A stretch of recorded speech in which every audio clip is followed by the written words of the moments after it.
Bonjour et bienvenue dans Métamorphose, le podcast qui éveille la conscience. Chaque lundi, dès 7h, nous partons à la découverte d'une personnalité lumineuse et qui porte une voix d'éveil des consciences. Je suis Anne Guéquière, fondatrice du magazine Féminin Bio, auteure et éditrice de projets engagés pour un nouveau monde. Dans ce podcast, j'explorerai les thèmes qui m'enchantent et me font cheminer depuis plus de 20 ans autour d'une vision holistique de l'harmonie du cœur, du corps et de l'esprit, en espérant que ces thèmes sauront vous inspirer vous aussi. Retrouvez toute l'actu de Métamorphose sur fémininbio.com et des surprises à gagner sur mon Instagram Métamorphose Podcast. Ce podcast a été réalisé grâce au soutien de l'entreprise familiale Léa Nature, Engagée de Nature, un fabricant français de produits bio et naturels depuis 26 ans. Partenaire officiel de la saison 1 de Métamorphose, merci infiniment à eux. Bonjour et bienvenue dans Métamorphose. Aujourd'hui, mon invité est sophrologue, praticien, certifié en cohérence cardiaque et en psychologie positive. Il est membre de la Société française de recherche et de médecine du sommeil et auteur du livre 2 heures chrono pour mieux dormir et gagner en énergie aux éditions Duno, ce qui sera le thème de notre podcast Métamorphose du jour. Alors je suis ravie d'accueillir Patrick Lesage pour parler sommeil et enfin mieux dormir. Et je vous garantis qu'en 30 minutes chrono, on ne va pas s'endormir. Bonjour Patrick. Bonjour Anne. Alors, je suis insomniaque, je suis pas du matin, je suis crevée, j'ai pas assez dormi, j'ai mis 2 heures à m'endormir. On ne compte plus les expressions autour du sommeil. Se coucher comme les poules, avoir un sommeil de plomb, dormir comme une marmotte. Bref, quelques données sur les Français et le sommeil. Nous dormons en moyenne moins de 7 heures la semaine et 8 heures le week-end. Et une toute récente étude vient nous montrer que nous sommes passés sous la barre des 7 heures de sommeil. Donc ça veut dire qu'en 50 ans, on a perdu 1h30 de sommeil, c'est bien cela ? Oui, c'est ça. Alors 10 millions de Français prennent aussi des somnifères et 1 Français sur 3 dit mal dormir. C'est donc la cata côté sommeil ? Alors c'est la cata côté sommeil, bien sûr. Et d'ailleurs, juste pour reprendre un peu le début de votre propos, le dernier mot qu'on prononce le soir, c'est bonne nuit. Et le matin, c'est « Ah, tu as bien dormi ?» Ouais. Ou « Comment tu dormis ?» Ouais. Donc, en fait, on est conditionné par cette perte de conscience salutaire, hein, et heureusement pour nous réversible, mais effectivement, le sommeil, c'est important et ça devient même préoccupant. C'est une affaire pratiquement publique, quoi. C'est clair. Alors, quels sont les risques du manque de sommeil ? Alors, les risques, ils sont nombreux. Parce que bon nombre de personnes disent que dormir, c'est perdre du temps. Alors, après, quand on commence à échanger un petit peu avec ces personnes et qu'on leur explique, par exemple, que le système cardiovasculaire a besoin de se reposer, et c'est notamment quand on dort que ça se passe. Il suffit, si on se réveille, ce qui est tout à fait logique et normal d'ailleurs, toutes les heures et demie, si on observe un peu ces battements cardiaques, ils sont inférieurs de 10 à 15% par rapport à la journée. Donc le système cardiaque, par exemple, a besoin de se reposer. Les hormones, comme l'hormone de croissance, sont synthétisées en début de nuit. Ce qui veut dire que parfois, des enfants vont développer un anisme, justement, vont ne pas grandir parce que cette hormone de croissance... Un anisme, oui, c'est ça. Un anisme, voilà. J'avais pas entendu, excusez-moi. Voilà. Certaines hormones aussi seront synthétisées plutôt en journée ou la nuit, parce que nous sommes des êtres diurnes, et en principe, on va manger en journée et pas manger la nuit. Et là, on commence, avec des travailleurs de nuit, par exemple, à avoir des rapprochements très nets entre le développement de l'obésité et le travail de nuit, parce qu'on va mal s'alimenter. Le sommeil aussi va permettre de nettoyer le cerveau. Alors on connaît le système lymphatique, hein, mais le système glymphatique est un petit peu moins connu. En fait, c'est d'évacuer les toxines que l'on a accumulées. Alors ces toxines, c'est estimé à peu près par an, il faut évacuer à peu près le poids du cerveau, c'est-à-dire 1,2 kg, 1,3 kg de ces toxines. Et depuis quelques années, les études ont tendance à montrer qu'on aurait des rapprochements entre les maladies neurodégénératives, et notamment Parkinson, et ces mauvaises évacuations des déchets, ces protéines qui restent dans le cerveau, qu'on retrouve comme la protéine tau ou le bêta-amyloïde, sont stockent et font des amas et on commence à faire des liens entre certaines maladies neurodégénératives. Voilà, on a donc comme ça une kyrielle de soucis parce qu'on dort pas suffisamment bien. Il y en a d'autres. Oui, bien sûr. Alors, il y a quelque chose qui m'a étonnée quand j'ai préparé notre sujet, c'est que les femmes sont plus touchées que les hommes par l'insomnie chronique. Elles seront presque 17%. À quoi c'est dû ? Alors, ce qu'on avance aujourd'hui comme explication, les explications d'aujourd'hui ne seront peut-être pas celles de demain. Je suis bien d'accord. Donc, on va rester prudent. Aujourd'hui, les fluctuations hormonales sont quand même la principale des causes. En tout cas, on voit bien qu'au cours du cycle, il y a des variations, par exemple, de température extrêmement importantes. Et la température par rapport au sommeil, il y a des liens assez directs. Par exemple. Il y a aussi le côté maman, donc toujours un peu en alerte. Donc on va dire que l'attention ou la préoccupation pour encadrer l'enfant, par exemple, donne une petite fragilité. La fameuse mère veilleuse, ouais, c'est ça. Exactement. On pense aussi que très souvent, c'est l'observation, que en nombre plus important, les femmes vont engager un certain nombre de travaux le soir à la maison et vont dire j'irai me coucher quand ça sera fini. Ouais. Et alors alors tant qu'on est en activité, on reste éveillé bien sûr, mais le train lui il est peut-être passé et on l'a loupé. Donc il y a plus de train de sommeil, donc faut attendre le suivant. Voilà. Donc plus alors ça c'est pas complètement anecdotique si la personne qui, à côté de cette femme qui a des insomnies, ou en tout cas des insomnies chroniques, si cette personne ronfle, oui, c'est un gros problème. Le ronflement est une gêne importante et amène aussi, en tout cas, on pense, contribue à ces insomnies plus importantes chez les femmes que chez les hommes. Alors, même si elle est bien endormie, est-ce que c'est gênant dans l'inconscient ou si une fois qu'on dort, même si l'autre ronfle, c'est OK ? Alors, le problème, c'est que je sais pas, on évoquera peut-être tout à l'heure une composition de trains de sommeil, mais on a des phases où il y a du sommeil profond, notamment en début de nuit, mais il y a d'autres moments où le sommeil est beaucoup plus léger. Et puis vous savez, 90-95 décibels à côté de vous, c'est pas très paisible. Ça fait du bruit, surtout qu'en plus c'est pas constant comme bruit. Ça vient comme ça par à-coup, donc ça donne ça fait des vrais réveils qui sont pas terribles. C'est pas un doux ronron. Non, c'est pas le chat. C'est pas le chat qui ronronne. Non. Alors, est-ce qu'il y a naturellement de bons dormeurs et de mauvais dormeurs et d'où cela vient-il finalement ? Habitude de vie, rythme, héritage familial, génétique ? Est-ce qu'on doit savoir des choses là-dessus ? Alors, il y a un petit peu de tout, effectivement. Dans un certain nombre de cas, l'hérédité fonctionne, mais aussi l'éducation.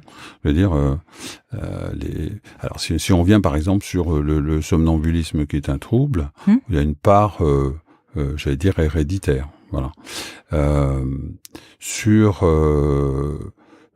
d'autres phénomènes, on a l'éducation, évidemment.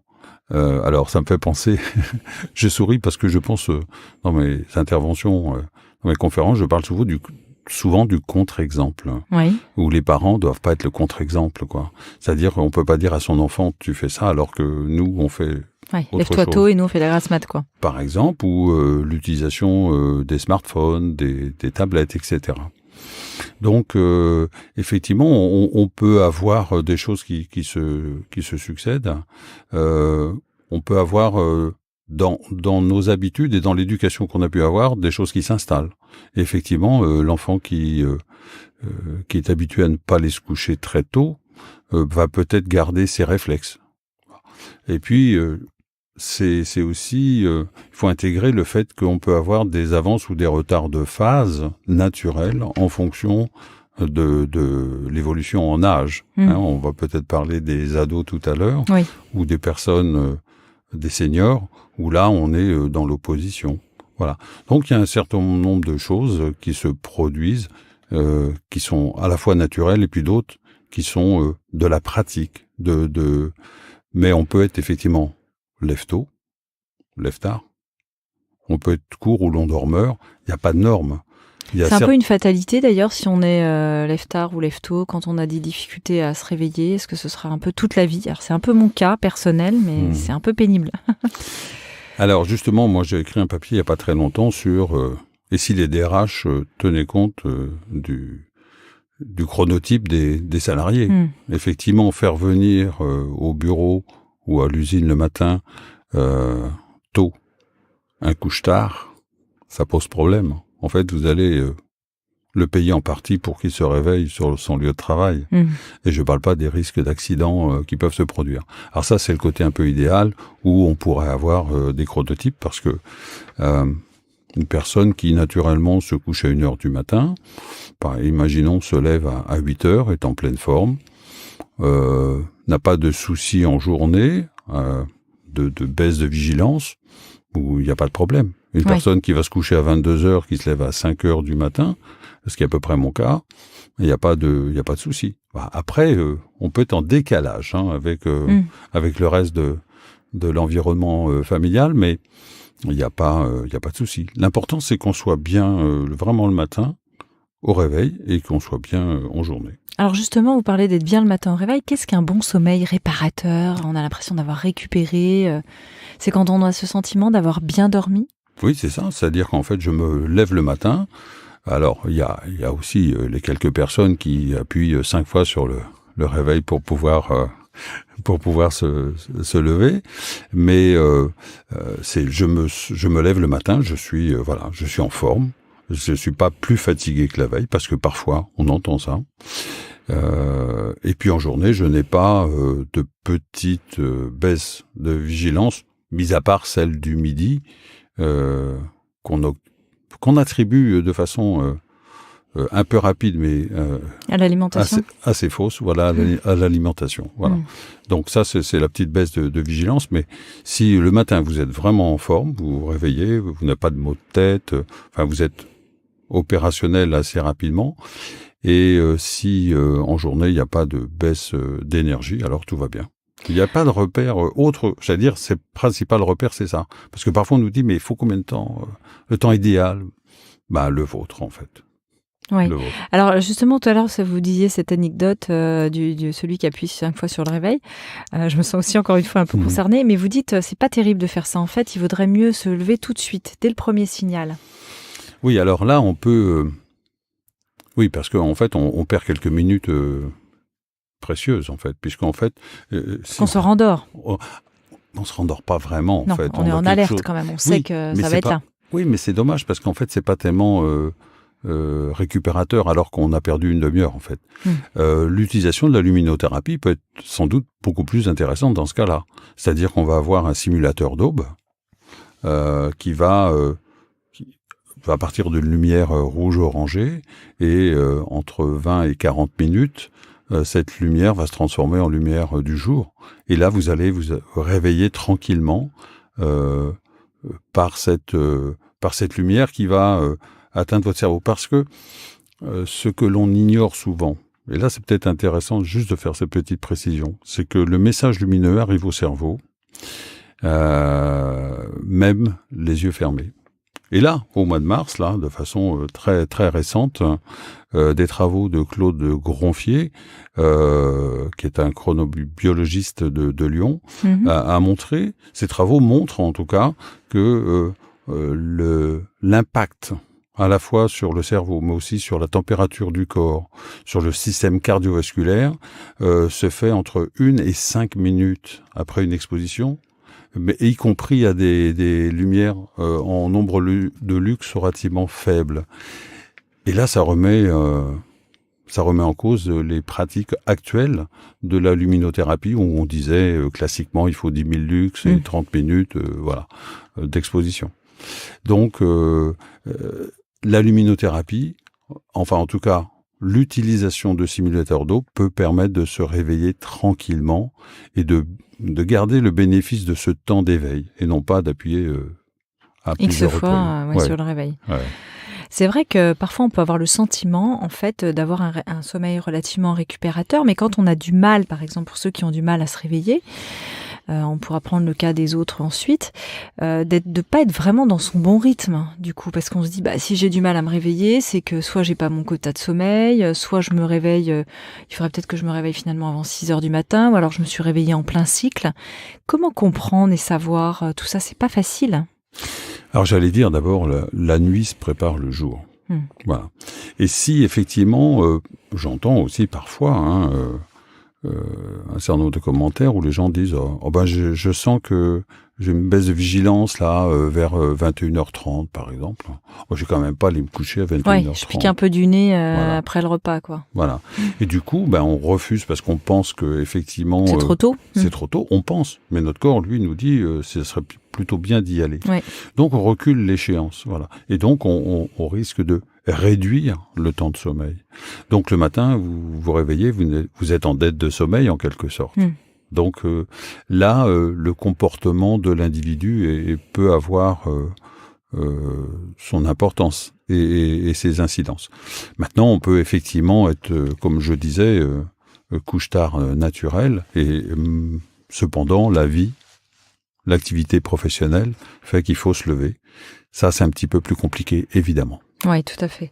Alors, est-ce qu'il pourrait y avoir un risque à trop dormir, à faire des grasses matinées super longues? On pense par exemple aux ados, mais dans le cas d'adultes, est-ce qu'il y a des gens j'ai rencontré un ami il n'y a pas longtemps qui me disait, en ce moment, il est un peu en espèce de semi-retraite, et il me disait, depuis quelques mois, je dors 12 heures par jour. Est-ce que c'est bon pour un adulte de faire ça? Alors tout à l'heure, je disais qu'il n'y a pas vraiment de règles. Oui. Cependant, on dit qu'en dessous de 6 heures, et au-delà de 10 heures pour un adulte, je ne parle pas de senior, là encore, on est adulte en activité professionnelle, en dessous de 6 heures, au-delà de 9-10 heures, on peut s'interroger. Parce que c'est-à-dire que ponctuellement, ça va. Alors ponctuellement, ça va, mais par exemple, ne pas assez dormir, ne pas avoir son quota de sommeil, ou être en restriction de sommeil. Par exemple, si on prend des gens qui dorment moins de 6 heures, et vous l'avez évoqué dans vos propos liminaires en disant, en semaine, on dort à peu près dans le temps, et le week-end, 1 heure de plus en moyenne. Oui. Donc, ce phénomène fait que, par exemple, si on dort moins de 6 heures, on considère que vos réflexes, à la fois au niveau cognitif et physique, sont ceux d'une personne qui a une alcoolémie de 0,5 grammes. Ah oui, quand même. Quand même, oui. Et 24 heures, c'est 1 gramme. Donc, faut quand même faire très, très attention. Après, alors, trop dormir, on pense là aussi qu'on peut avoir des problèmes d'une pathologie sous-jacente. D'accord. Voilà. Donc, on est plutôt dans les hypersomnies. D'accord, donc là on fait une petite vigilance. Alors chez les ados, revenons justement à nos tranches d'âge, puisqu'on en parle. On sait que chez les seniors, il y a besoin de moins d'heures de sommeil, et chez les adolescents, on voit qu'ils sont complètement en dehors de leur rythme biologique. Et là, il y a des nouvelles choses qui se mettent en place récemment à ce sujet. Ah oui, alors enfin, on s'intéresse un peu au sommeil des ados, et des décisions récentes feront que en région parisienne, donc vont être testés les retards, les reculs de l'heure de démarrage de l'enseignement, notamment pour les ados, et ça fonctionne dans d'autres pays. Donc pourquoi ça fonctionnerait pas en France? Alors, faut faire confiance aussi, à la vie et aux ados. C'est pas parce qu'on va reculer l'heure de démarrage des cours qui vont passer plus de temps le soir sur leur tablette. Je crois que là aussi, il faut être un petit peu attentif à ça. Mais il y a un retard naturel de phase chez l'ado, c'est-à-dire que son corps ne lui donne pas de signe « va te coucher maintenant ». Voilà. Donc, il y a un retard naturel de phase, alors que chez les seniors, c'est plutôt l'inverse. C'est-à-dire que... Oui, on voit les seniors, ça pique du nez direct, quoi. Oui. Donc, c'est l'avance de phase. Ça, c'est la vie, ça. Alors, il y a des gens qui sont naturellement, effectivement, du matin, et puis d'autres naturellement du soir, mais cette phase donc d'avance de sommeil pour l'ado est tout à fait classique. Et donc, enfin, on va voir ce que ça va donner, puisqu'on va dire, puisqu'il y a ce retard de phase, alors on va aussi reculer l'heure de début de cours. Est-ce qu'il aurait besoin de dormir combien de temps, l'ado On dit à peu près 9 heures. Oui, quand même. Ouais, 9 heures. Et alors, c'est sûr que s'il se couche à 11h30, minuit, ce qui est quand même assez classique. Enfin, en tout cas, on le trouve fréquemment. S'il doit se lever à 6 heures, vous voyez, il y a un petit delta, quoi. Alors, et ça se cumule. Alors, qu'est-ce qu'il nous fait le week-end? Il suffit de poser les questions aux parents, hein. Il se lève à quelle heure? Midi? D'accord. En se levant à midi, il nous a fait un petit New York-Paris en décalage horaire. Mais New York-Paris, pas oui, Paris-New c'est ça. York. Alors ça, vous dites, j'ai bien aimé dans votre livre, faut-il rattraper son manque de sommeil après une nuit de 5 heures, dormir 11 heures la nuit suivante? Et là, vous dites, la mauvaise idée. Oui, la grasse matinée, c'est pas une bonne idée. En revanche, on peut faire des micro-siestes pour tenir juste un petit peu tenir dans la journée. Et le sommeil de rebond du soir ou du lendemain sera plus important, donc notamment le sommeil profond, et donc on pourra récupérer. Mais c'est pas l'ardoise magique, quoi. On va pas cumuler un besoin important, enfin une dette importante de sommeil, et hop, on secoue, et non, il en reste toujours quelques traces, quoi. Oui, c'est ça. Alors la micro-sieste, c'est quoi justement? Alors la micro-sieste, alors ça dépend, parce que effectivement, c'est quoi une sieste d'abord? Oui. On va dire il y a 2 types de siestes, et schématiquement, je dis en gros, c'est soit moins de 20 minutes, soit 1h30. Alors en moins de 20 minutes, alors dans le livre, moi je les appelle pas sieste parking, sieste flash, etc. Moi j'ai préféré les appeler S, L, XL, etc. parce que je trouve que c'est parlant aussi. En dessous de 20 minutes, on va récupérer pour les 2 heures à venir, quoi, en gros. Donc, on va pas avoir d'incidence sur la nuit suivante. D'accord, on met juste un peu de carburant dans la machine là pour tenir. Pour tenir. C'est d'ailleurs ce qui est recommandé quand on fait des trajets routiers. Hein. Oui. On s'arrête toutes les 2 heures, on fait une petite pause et on repart. Et du coup, on arrive... On fait pas forcément la sieste d'ailleurs. Ah non, on va dire... après, qu'entend-on par sieste, en fait? Parce que parfois, moi, j'entends des gens, oui, mais je fais pas sieste, j'arrive pas à m'endormir. Ça tombe bien, puisqu'on va s'arrêter juste avant. Alors, qu'est-ce que la sieste? Allez-y, alors. Redéfinissons la sieste, la siesta. La sieste, on va reposer le mental et on va reposer le corps, tout simplement. Déjà, le fait de juste fermer les yeux, on va changer nos ondes cérébrales. C'est-à-dire qu'on va passer... on est dans un état de conscience modifié, puisqu'on va passer entre 8 et 12 Hertz. Voilà, en gros. Donc, on va reposer le mental et... de fait, on va aussi reposer le corps. Donc, en fait, 20 minutes, c'est à peu près la durée de l'endormissement normal. C'est pour ça qu'il faut s'arrêter, parce qu'après, on risque de partir vers le sommeil profond. Et je sais pas si vous avez déjà fait l'expérience d'être réveillé au bout de 40, 50 minutes. En général... Oh là là, ouais, c'est quand on s'embarque pour une sieste, on s'est dit 20 minutes et finalement on se laisse embarquer dans le sommeil. Et alors là, c'est... Alors, faut mettre des moyens pour se réveiller. Hein. Il y a pas de secret. Hein. Donc, vous testez à 15 minutes d'abord. Puis après, vous testez à 20. Bon, éventuellement 25 si vous mettez un petit peu de temps, mais avec un petit peu d'entraînement, on arrive à se relâcher et à aller assez rapidement vers cet état de détente. Et ça, c'est la sieste que l'on devrait faire, y compris... sur son lieu de travail. Hein. Alors là, ça bouge un petit peu, mais bon, c'est pas encore partagé. En revanche, la sieste de 1h30, elle est vraiment réservée aux gens qui travaillent la nuit, quoi. Parce que ce qu'il faut savoir, c'est que pour s'endormir assez facilement, on a 2 conditions, au moins à regrouper, c'est-à-dire une pression de sommeil, c'est-à-dire un temps d'éveil suffisant, qui va être couplé à notre horloge biologique et va nous dire, voilà, c'est le moment d'aller se coucher. Donc, tant qu'on n'a pas ces 2 éléments, on aura du mal à s'endormir. Voilà. Non, mais c'est très clair. Alors que j'aimerais bien savoir comment ça fonctionne pour nous et quelles sont les différentes phases de sommeil.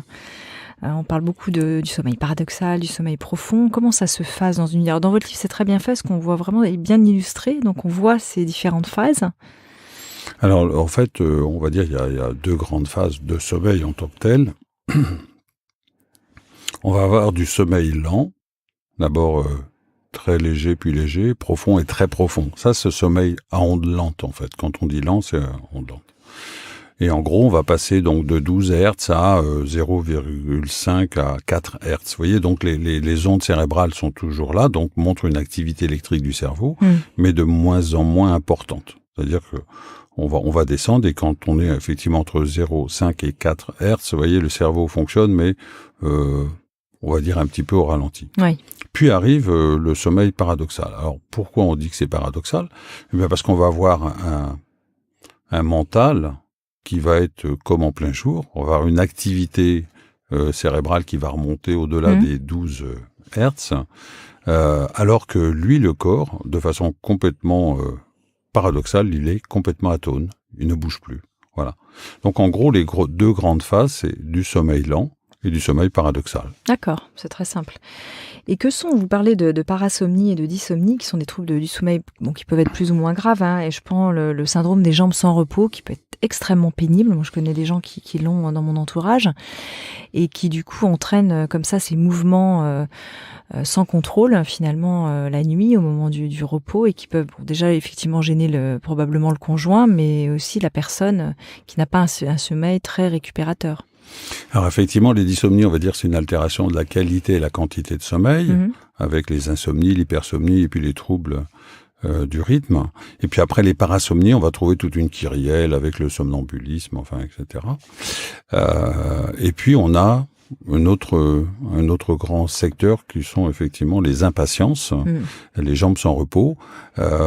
Pour les identifier, on va dire que les personnes qui ont ce trouble, le soir, quand elles s'arrêtent, elles commencent à lire, à regarder la télé, enfin, etc. Lorsqu'elles arrêtent de bouger, en gros, elles ont des sensations très, très étonnantes. Et on n'a pas la même définition de la sensation d'une personne à une autre. On va avoir, j'ai des petits vers dans les jambes, j'ai des petites bulles qui explosent, enfin, etc. Deuxième chose, c'est quand on se lève, quand on bouge, ça s'arrête. On peut mettre aussi de l'eau fraîche et aussi ça s'arrête. Et puis on finit par aller se coucher et on dort. Donc ça, ces impatiences, c'est pas très grave. C'est un peu comme le ronflement. C'est pas grave. Sauf que les ronflements peuvent masquer des apnées du sommeil. Ça, c'est beaucoup plus important. Eh bien, quand on a ces impatiences, dans 80% des cas, on va avoir des mouvements périodiques de jambes la nuit, ce que vous évoquiez effectivement, où on va bouger la cheville, la jambe, et on va faire donc des micro-éveils. Et beaucoup de micro-éveils font qu'on peut être fatigué le matin. Donc ça peut être une explication, parfois, à la fatigue du matin. Je répète, l'important, c'est vraiment d'être en forme le matin. Oui. Et si on n'a pas cette forme, il faut essayer d'en trouver l'origine, quoi. Alors, est-ce que c'est à ce moment-là qu'on peut imaginer consulter un somnologue ? Qu'est-ce qu'un somnologue, d'abord ? Alors, un somnologue, c'est une personne qui a été formée. C'est un médecin ou pas forcément ? Ah oui, c'est un médecin. Toujours. C'est un médecin. Aujourd'hui, j'allais dire l'année dernière, il n'y avait pas de formation initiale en tant que somnologue. Et depuis 2018, il y a une formation transversale en fin de cursus. Donc alors il y a 11 disciplines. Alors on va voir cardiologue, pneumologue, psychiatre, enfin, etc., allergologue, enfin. Et ces personnes qui sont déjà donc en formation initiale, qui sont non seulement docteurs en médecine, mais aussi spécialistes dans un domaine précis, pourront, parce que à l'heure actuelle, au mois de mars donc 2019, oui. C'est pas encore complètement opérationnel. Ça met un petit peu de temps, mais voilà. Donc les somnologues sont des personnes qui sont dûment validées et qui savent analyser un sommeil et surtout donner des traitements. Donc c'est intéressant, faut pas hésiter. Alors si on a l'impression que depuis un moment on se réveille, c'est pas récupérateur, on sait pas pourquoi, on comprend pas, c'est bien quand même de consulter. De toute façon, si vous observez des évolutions dans votre manière de dormir, dans votre façon d'être la nuit, et si les choses s'installent, alors il faut en parler à votre médecin généraliste, qui lui, sans doute, sera en difficulté pour répondre s'il n'a pas été formé, ce qui est logique. En revanche, son job, c'est de vous orienter vers les somnologues. D'accord. Et les somnologues, on en trouve en France. Alors certains sont répertoriés sur le site de la Société française de recherche et de médecine du sommeil que vous évoquiez tout au début. D'autres ne sont pas répertoriés parce qu'ils n'en ont pas fait la demande. Je trouve que c'est un petit peu dommage parce que... ça peut aider plein de gens, quoi. Bien sûr, Ouais. bien sûr. Alors, les délais, comme il n'y a pas beaucoup de spécialistes, alors les délais peuvent être longs, mais selon la gravité potentielle de votre trouble, vous pouvez quand même avoir des délais réduits. Oui, parce que 10 millions de Français qui ont recours aux somnifères, ça fait peur.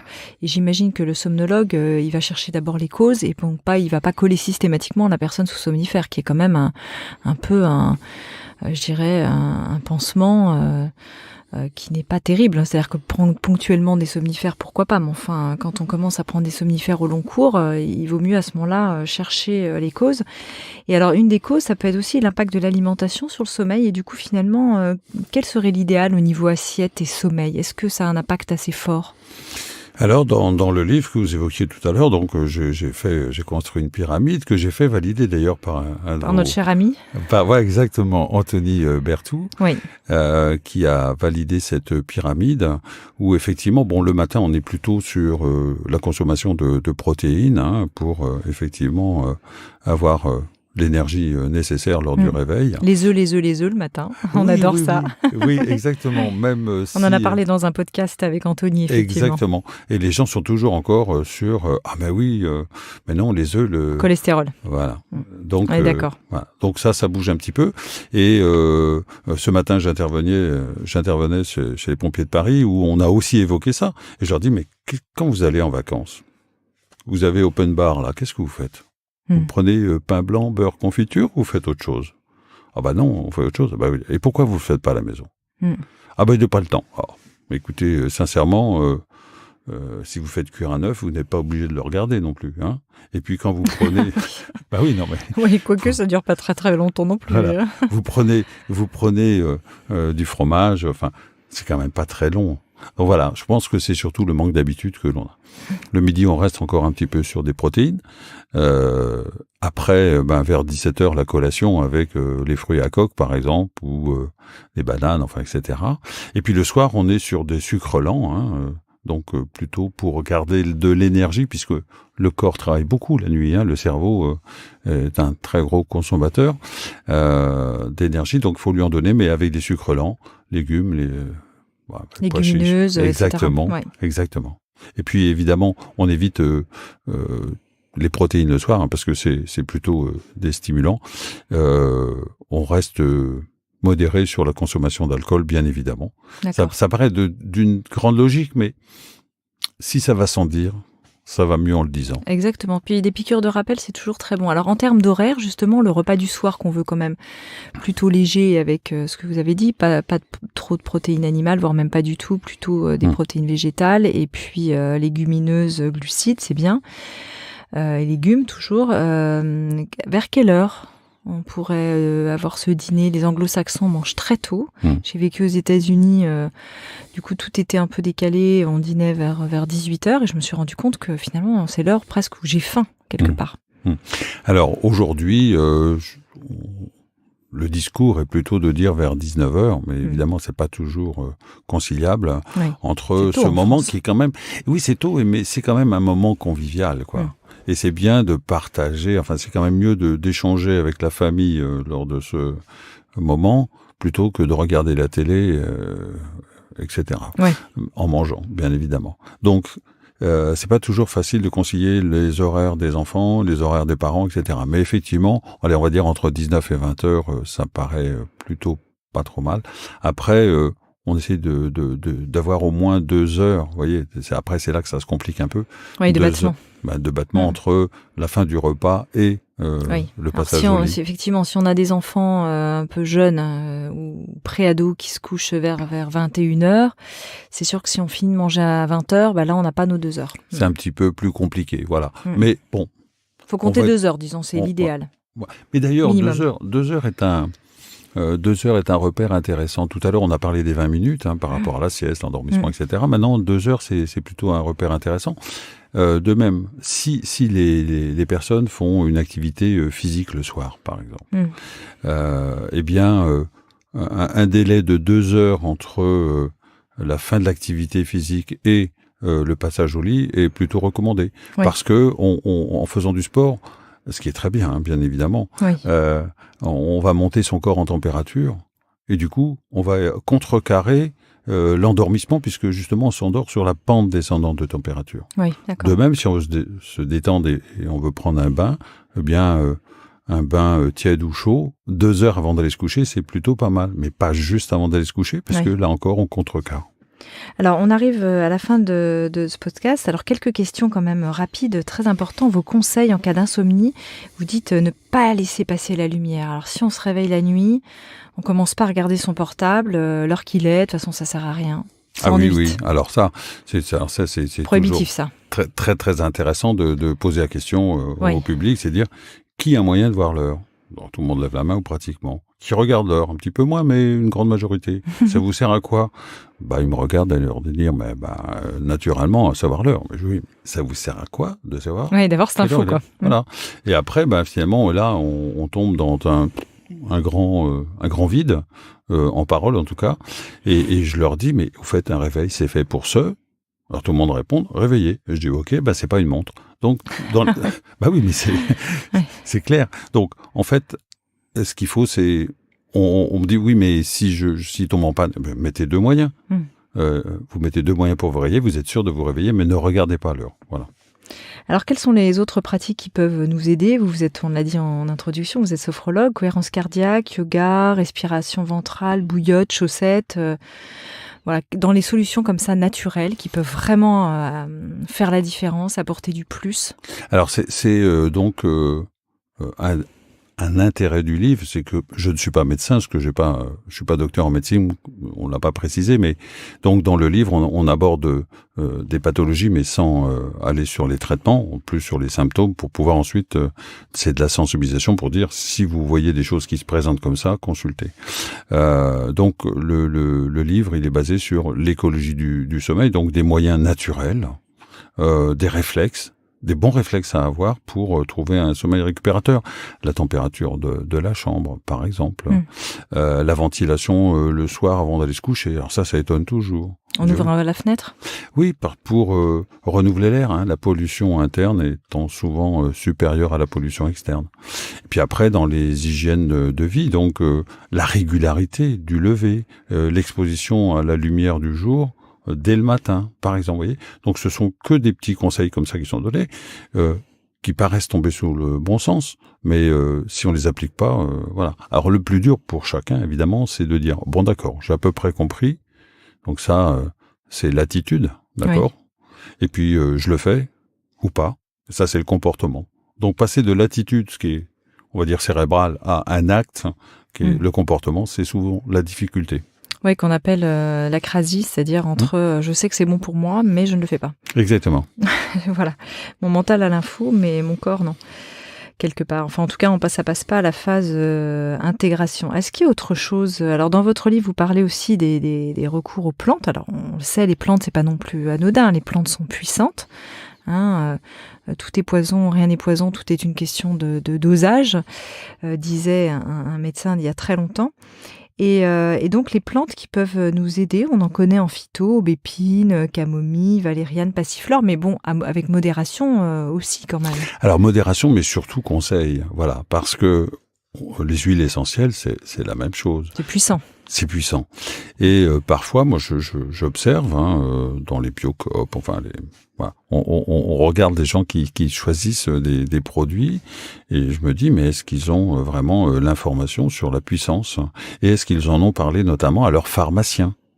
Parce que le pharmacien, c'est quand même un très bon recours. Bien sûr. Lui, il vous connaît parce que il voit les traitements que vous pouvez avoir et peut vous conseiller de prendre ou de ne pas prendre tel ou tel produit, que ce soit en phyto ou en huile essentielle, parce que ça peut contrecarrer le traitement en cours, voire renforcer ce traitement. Donc attention, c'est pas parce que c'est naturel que ça peut ne pas être avec des conséquences plus ou moins importantes pour votre santé. Tout à l'heure, je parlais de la cohérence cardiaque. Est-ce que ça peut être aussi un bel outil pour s'endormir le soir, ou pas forcément? Ah oui, oui. Je crois que apprendre à respirer, Ça, c'est déjà important. Apprendre à lâcher prise avec des techniques. Vous évoquiez la sophro, mais on peut avoir d'autres approches. Training autogène de Schultz, relaxation différentielle de Jacobson, enfin, quelques petites choses comme ça. Pour se détendre aussi, amener un peu de psychologie positive, quoi. Amener Je change pas la vie, moi, je change mon regard sur la vie. Je regarde la vie telle qu'elle est, non pas telle que je voudrais qu'elle soit. Donc ça paraît aussi d'une simplicité, mais pourtant c'est important. Et donc aller chercher du positif.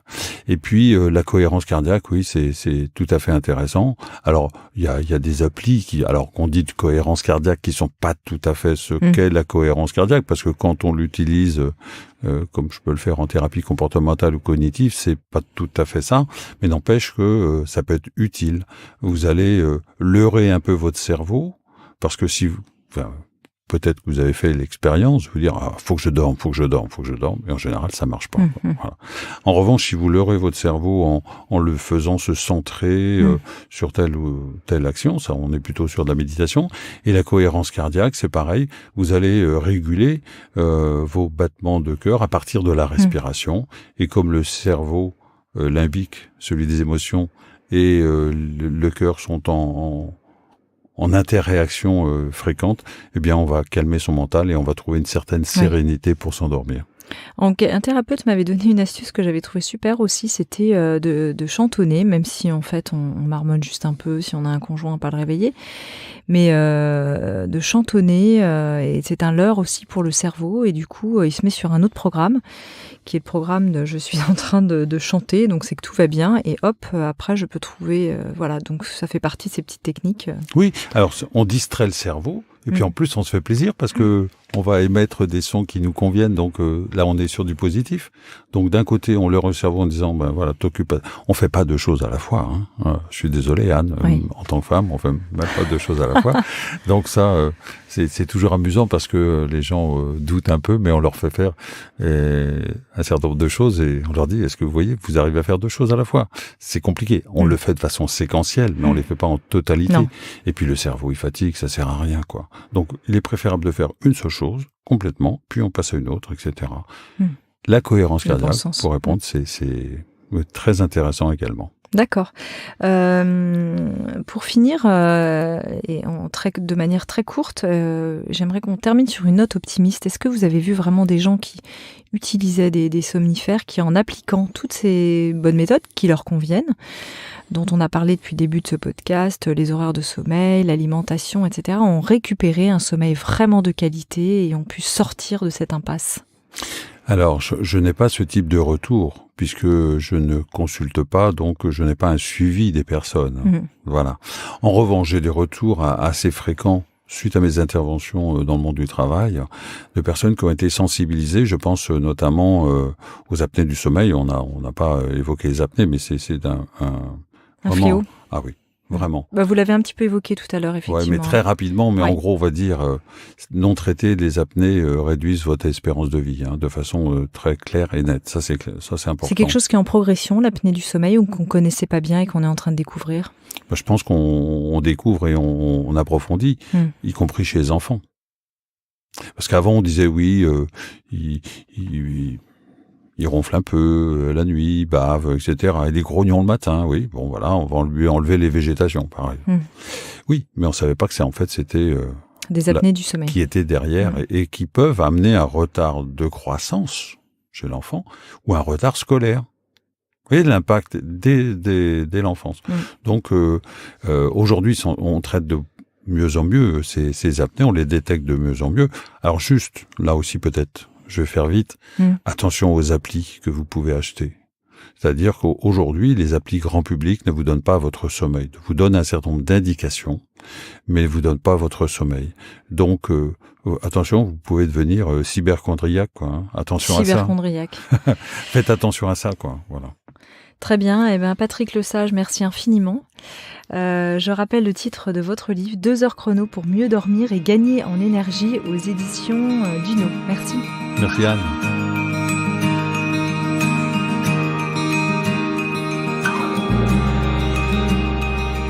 Merci de nous avoir écoutés. Pour me retrouver chaque semaine, abonnez-vous gratuitement sur Apple Podcasts ou sur votre plateforme préférée. Si vous aimez le podcast Métamorphose, n'hésitez pas à le soutenir pour favoriser sa diffusion en lui donnant 5 étoiles. Et découvrez en avant-première la personnalité de la semaine sur Instagram à l'adresse Métamorphose Podcast. Merci encore infiniment à notre cher partenaire officiel, Léa Nature, Engagé de Nature, et premier fabricant français indépendant de produits bio et naturels, dont ces marques bio reversent 1% de leur chiffre d'affaires pour la planète.